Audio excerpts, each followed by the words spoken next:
Okay, well, I have to comment on it. Did anybody get to see the Chosen Christmas special? So it was out this week, and actually, because there was such a great response, they've opened it and continued. It's still showing in Tinseltown right now.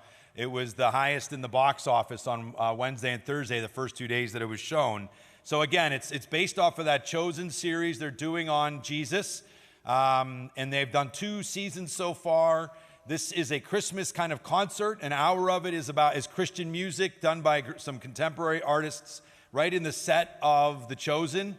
And then they have an actual special new episode of The Chosen that's about 45 minutes. So the whole thing's just under 2 hours.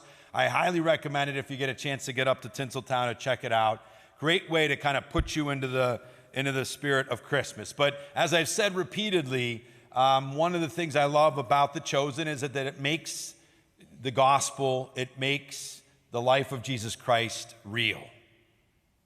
And I think that's a big part of what Luke is trying to do in the gospel today, in the first few lines. Before I mention that, though, going back to The Chosen, one of the musicians, they did some interviews throughout kind of the special, and one of them talked about how for them growing up, it was like you had the stories about Narnia, Middle Earth, and Bethlehem, that they kind of felt like they were all part of this kind of, fantasy, fiction kind of stories that they heard growing up.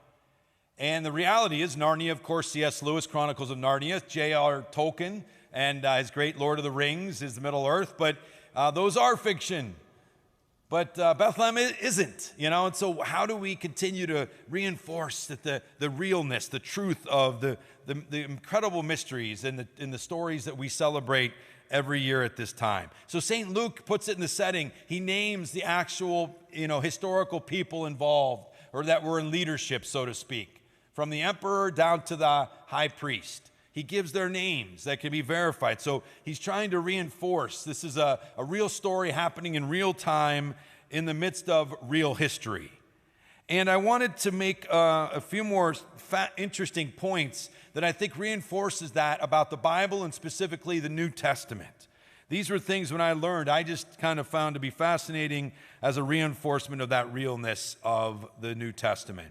So when we look at ancient writings, and what I've studied and learned, before we get into the Bible, if we were to look at some other ancient writings, one that I've heard a comparison made about is a book written by, or story written by Julius Caesar. So he wrote the Gallic Wars back in 50 BC, okay, about his campaign out to France, which was, of course, what we would understand to be the Gallic area. So he writes this story. And so as an ancient writing, how many of those do you think we have original, not from him, but throughout history, original writings of that book, Gallic Wars? I don't know what your guess would have been. I don't really know if before I heard it what I would have said, but there are 10. There are 10 that we can go to that are originals. And the earliest one of those manuscripts that we have historically is from the 9th century A.D. So there's 800 years between when the first one was written, which we don't have a copy of, till the one written that we do know about, and then the 10 or the 9 since then, from the 9th century later. So 800 years between the writing and we find it, or we have a copy of it, and still people, accept that as authentic, that it tells a story that are true, the wars that are true for the most part. So authenticity is seen. Well, what about the Bible? And what about the New Testament specifically? Well, we know it was written somewhere in that area of, 50 to 96 AD, more or less, 50 to 100. Still kind of debating the scholarship, the exact dates. But we know written in that time frame. And so, how many manuscripts do you think we have compared to the 10 of the Gallic Wars of the New Testament? 5,800, okay? So 5,800 written, and the earliest ones written, the earliest copy of the Bible that exists to this day of the whole Bible goes back to 350 A.D. It's called the Vaticanus. As far as parts of John's Gospel and St. Paul, we have full copies of their books that go back to the 200 A.D. And there's actually a papyrus from Egypt from John's Gospel, believed to be chapter 18, I think it was, that dates back to 125 AD. John's Gospel was the last one written. Usually we say about 95 AD, about 25 or 30 years between when it was written and a manuscript that we still have a physical copy of, at least a piece of it. And he wrote it, presumably, or it's believed to be in Western Asia, Turkey, in modern-day Turkey, and they found it in Egypt. So you had, anywhere from 25 to 200 years between the actual author writing these books of the Bible, of the New Testament, and us having manuscripts of them physically in hand, versus 800 years of the Gallic Wars. I mean, they kind of say it's unheard of with ancient writings to have the ancient author there to be 100 years between the ancient author writing and the actual physical manuscripts that we have to this day. So hopefully, that just reinforces the realness of it, the connection. That this wasn't, sometimes people want to say something made up, centuries or, later by the church. But that these things were truly written. They were written about real things.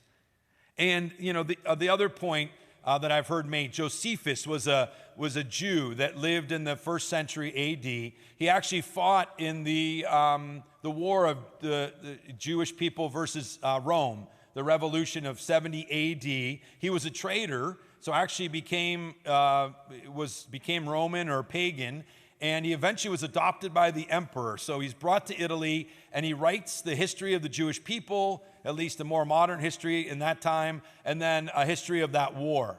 If you remember, the war led to the destruction of the temple in 70 A.D. of Jerusalem, and really the end of the people of Israel, to this day, until the state, the nation was recreated in the 20th century. So here he's writing about the history of the Jewish people, and he actually writes about the two kind of protagonists of today's gospel, of John the Baptist and Jesus.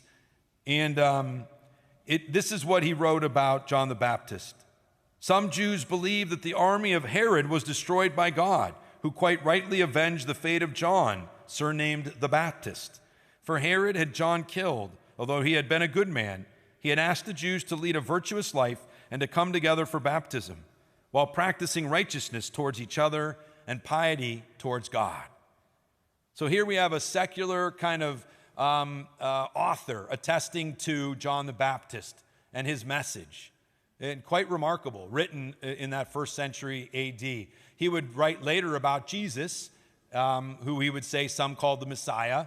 He obviously doesn't write about him in the Christian way that we would, but he does reaffirm the physical or the historical reality of Jesus.